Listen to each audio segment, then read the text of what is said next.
Hoy es 2 de diciembre y se cumplen 65 años del desembarco del Granma, fecha escogida para celebrar el Día de nuestras Fuerzas Armadas Revolucionarias. Mañana es 3 y se conmemora el Día de la Medicina Latinoamericana en honor al natalicio del doctor cubano Carlos J. Finlay. Dos fechas de celebración que aprovechamos para dedicarle el programa de hoy a dos pilares de la Revolución cubana: el pueblo uniformado y el ejército de las batas blancas. Esto es Con Filo, un espacio para mostrar, con todos sus matices, las noticias, los hechos, las matrices de opinión que circulan en los medios y en las redes sobre la realidad cubana. Vamos a rasgar la costura de la manipulación mediática y adentrarnos en la arista filosa de los acontecimientos.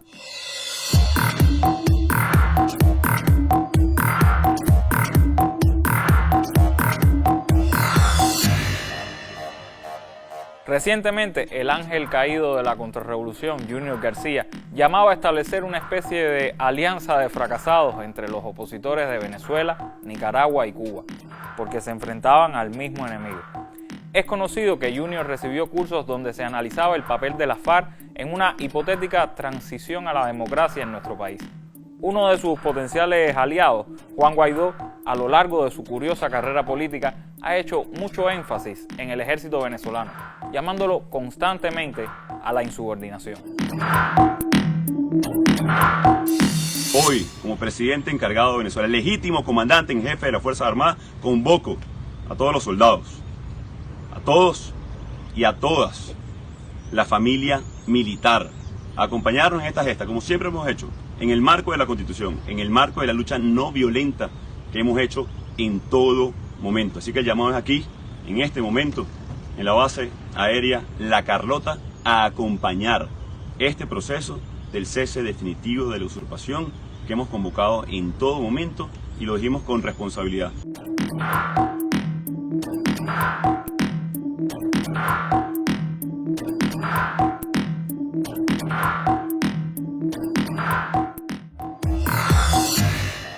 ¿Notaron en el video al lado de Guaidó a Leopoldo López, el amigo de Junior? Todo esto conecta con la estrategia imperial pública y notoria a estas alturas de intentar usar a las Fuerzas Armadas en un proyecto de subversión política, hacer de un jefe militar el próximo Pinochet que le dé el tiro de gracia a un gobierno opuesto a los designios de Washington. Los testaferros de este poder imperial, en tanto no pueden ganarse el favor de los soldados, usan otros mecanismos, como el hecho de satanizar el gasto militar de países considerados enemigos por Estados Unidos. Sin embargo, estos mismos individuos callan ante el exorbitante presupuesto que tiene la OTAN, brazo armado de Estados Unidos en Europa y más allá.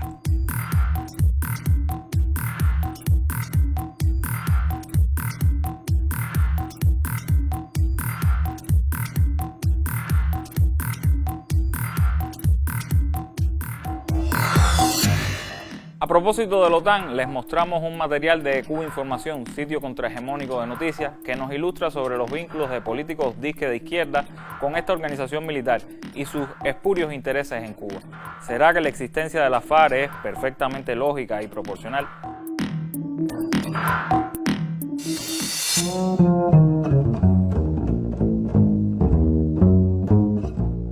El nuevo secretario general de la OTAN y antiguo primer ministro de Noruega, el laborista Jens Stoltenberg, representa la evolución política más apreciada por Washington.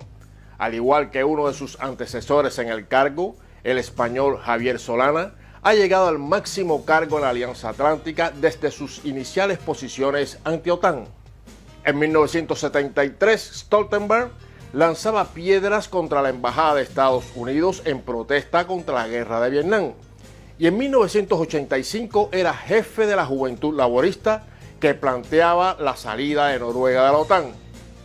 En su relación con Cuba se da el mismo paralelismo entre Solana y Stoltenberg.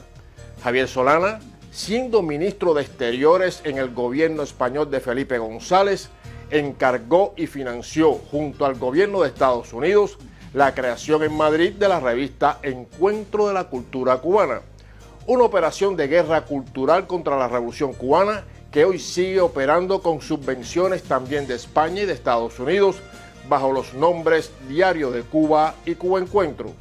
Por su lado, el gobierno de Jens Stoltenberg patrocinó en Noruega varios eventos de la contrarrevolución cubana. El de Javier Solana y Jens Stoltenberg es, sin duda, uno de los perfiles políticos más deseados por el gobierno de Estados Unidos. El de los tránsfugas ideológicos que consiguen no ya su paso a formaciones de derechas, sino la derechización completa de sus organizaciones antes progresistas.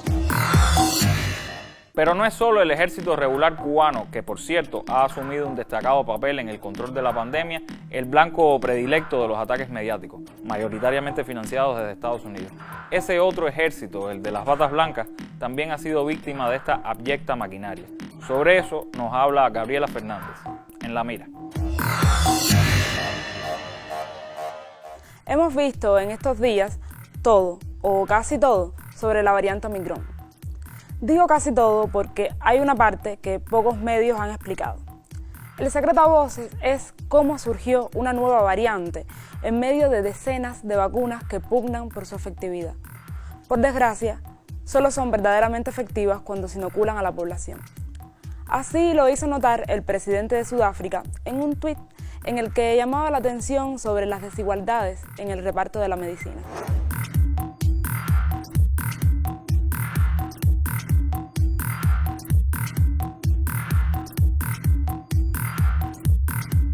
Hoy su país enfrenta la misma segregación que enfrentó China en su momento, pero con muchos menos recursos.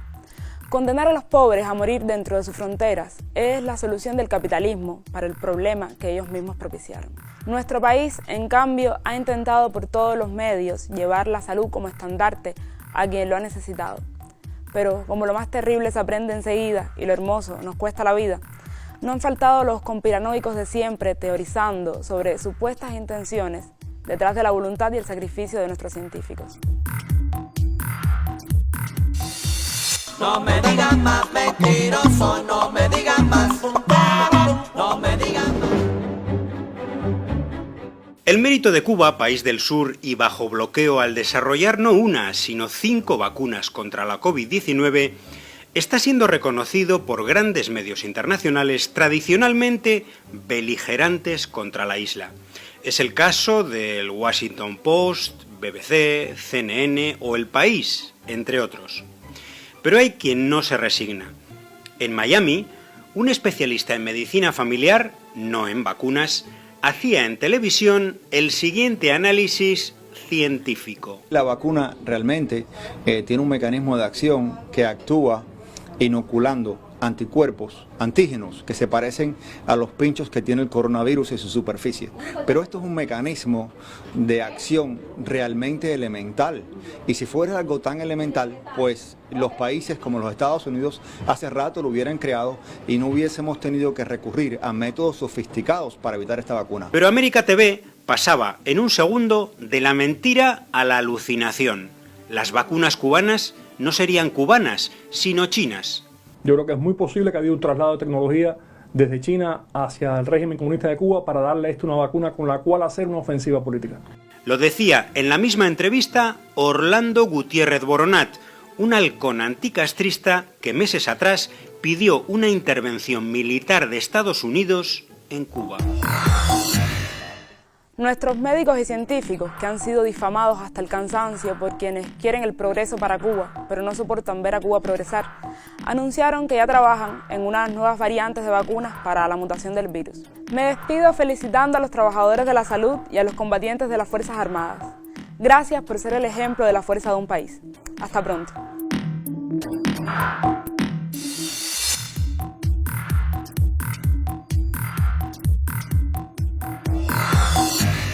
A la manipulación mediática que enfrentan tanto nuestros militares como nuestros médicos se agregan las medidas impuestas por el gobierno estadounidense. Y no estamos hablando del bloqueo, sino de las prohibiciones a ingresar a Estados Unidos aplicadas a oficiales del ejército cubano, que no sabemos aún quiénes son ni estamos convencidos de que tengan muchos deseos de ir allá, pero bueno, la violación de derechos existe. ¿La justificación? Pues el gobierno estadounidense alega que Cuba tiene militares en casi cualquier parte, incluso disfrazados, como médicos para más señas. Nos quieren vender como el imperio del mal a nosotros, los bloqueados y perseguidos, que llevamos médicos a todo el mundo. De ese ataque, de esa tergiversación, nos habla José Manzaneda en un video que amablemente hizo llegar al colectivo del programa. Manzaneda es coordinador de Cuba Información, proyecto del que hemos compartido material hoy y en emisiones anteriores, y que ha sufrido por su postura política de solidaridad con nuestro país, ataques, amenazas y todas esas lindezas que las fuerzas democráticas prodigan a los revolucionarios, dentro y fuera de Cuba. Desde aquí, todo nuestro apoyo y nuestra gratitud. La guerra de injerencia del gobierno de Estados Unidos contra Cuba es poliédrica, con iniciativas muy diversas, desde las sanciones para fortalecer el cerco económico en plena pandemia, prohibir remesas y viajes, taponar el combustible, sancionar la inversión extranjera, hasta los programas de la guerra psicológica, en los que participan miles de funcionarios de inteligencia, contratistas y sobre todo agentes subalternos subvencionados, los mercenarios de toda la vida, vaya. Ahí están los medios digitales de temática cubana, o anticubana, mejor dicho, cuyas plantillas infladas, les suena la expresión, ¿verdad?, son sostenidas por el presupuesto de Estados Unidos a través de las agencias USAID y NED. Y ahí están también las ONGs, ubicadas en Miami, Praga o Madrid, dedicadas a fabricar los informes que necesita el Departamento de Estado, sobre libertad de prensa, libertad religiosa o sobre la cooperación médica de Cuba. Este último punto es importante porque para empañar el símbolo de solidaridad que representa Cuba en todo el mundo, han inventado que su cooperación médica es un negocio. Recordemos que en naciones muy pobres los gastos corren a cargo de La Habana y en otras con más recursos la isla recibe una compensación que se dedica a sostener su sistema público de salud. Este es el negocio. No tienen una sola prueba, y la CIA trabaja de manera incansable, de que un solo funcionario o intermediario cubano reciba dinero por esto. Pero no importa, porque lo que persiguen de manera incansable y criminal es que los hospitales y farmacias de Cuba carezcan de recursos y de medicamentos. Y entre tantas iniciativas de injerencia, hay una que ha llamado la atención en los últimos tiempos. Es el intento de penetración y división en las Fuerzas Armadas Revolucionarias de Cuba.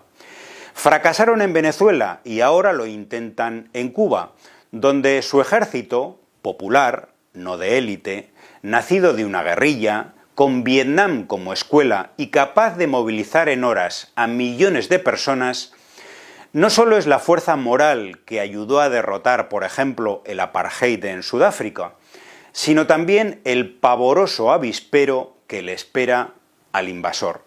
Estados Unidos tiene casi 800 bases militares en 70 países, 150.000 soldados para defender los intereses económicos y geoestratégicos de una élite de poder. Cuba también tiene las suyas. Y no son bases militares, sino morales. 30.000 cooperantes que reparten salud en 60 países. Pero la prensa nos dice que practican una suerte de diplomacia, incluso injerencia. No estaría mal entonces que Estados Unidos o Europa la practicaran. No lograrán convencer a nuestros soldados y oficiales de traicionar a su país y a la revolución, porque son pueblo uniformado y saben perfectamente qué sucedería si ellos desmerecen su misión de velar por el orden constitucional vigente. Tampoco lograrán asesinarlos moralmente ni convencernos de que son el enemigo. Sabemos perfectamente quién es el enemigo. Y junto a nuestro ejército y a esas tropas de élite, como llamar a Fidel a los médicos, estamos más que confiados en la victoria. A todos los que sacrifican su tiempo y su energía en pos de este país, ya sea desde una unidad militar o desde un hospital, un consultorio médico o un laboratorio, llegue nuestro abrazo. La patria los contempla orgullosa. Síganos en nuestras redes sociales, háganos saber qué piensan del programa, dejen sus comentarios, quejas, sugerencias. No dejen de reír con los muchos odiadores que siguen apareciendo en todos nuestros perfiles y cuentas. Y recuerden que regresamos el martes, justo antes de la novela. Hasta entonces, manténganse con filo. Chao.